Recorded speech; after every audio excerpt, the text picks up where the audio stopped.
Hello, YouTubers, and welcome to yet another in the seemingly never-ending series of Dr. Jet discussing little tips and techniques for building radio-controlled boats, airplanes, full-size airplanes, guitars, you name it. I have my fingers in all sorts of things.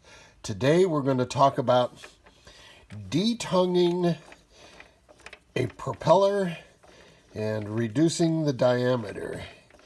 In here I have an Octura X-632. These props work real good with a lot of the setups I use if I cut the tongues off and reduce them to about 30 millimeters in diameter. There's a whole discussion on the tongues, and we can go into that later, but when these props were originally designed, they were designed for gas engines that run lower RPMs and have a lot more torque, and the props were designed around that.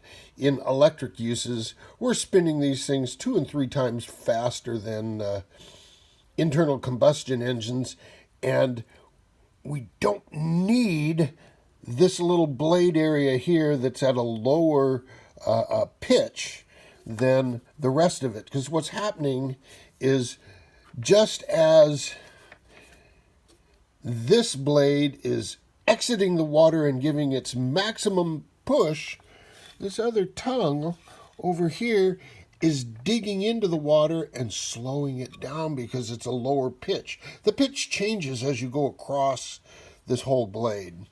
So my highly modified Harbor Freight mini lathe now has steel gears in it, and you can hear they're pretty loud. But here's what I want to show you. Take a look at the sort of let me get a pen. Don't get my fingers in here. Look at how the propeller sort of forms a W shape.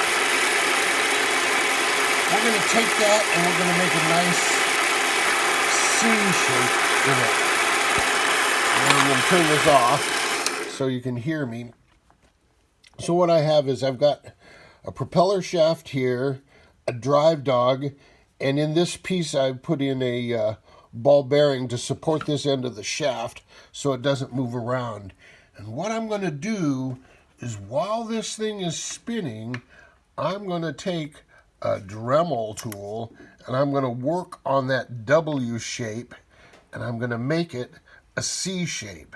And I'm going to come back in a minute. When this is done, this is going to be far too loud to do it on camera, so I'll show you the result in just a moment. Okay, welcome back, and let's see what we have here. What I've done is, like I showed you, I attacked it with a Dremel tool here to get this surface right. In fact, here, let's spin it up, and you can see the shape it made. So instead of a W, it now forms this nice-looking cone. That's what you're after. Now, I first attacked it with the Dremel tool, and then I went in with, where are they? I went in with a couple of files. I went in with this coarse bastard file to kind of rough it up to shape, and this nice fine cut file to finish it up. You see, filing off the I'm filing off the drive dog here. Now what you're going to wind up with is this rough shape. And see how the blades are really thick here and such. But you now have each blade the exact same shape. This sort of bypasses the clay method. The clay method is good, but if you have a mini lathe, or a big lathe for that matter, this is far more accurate.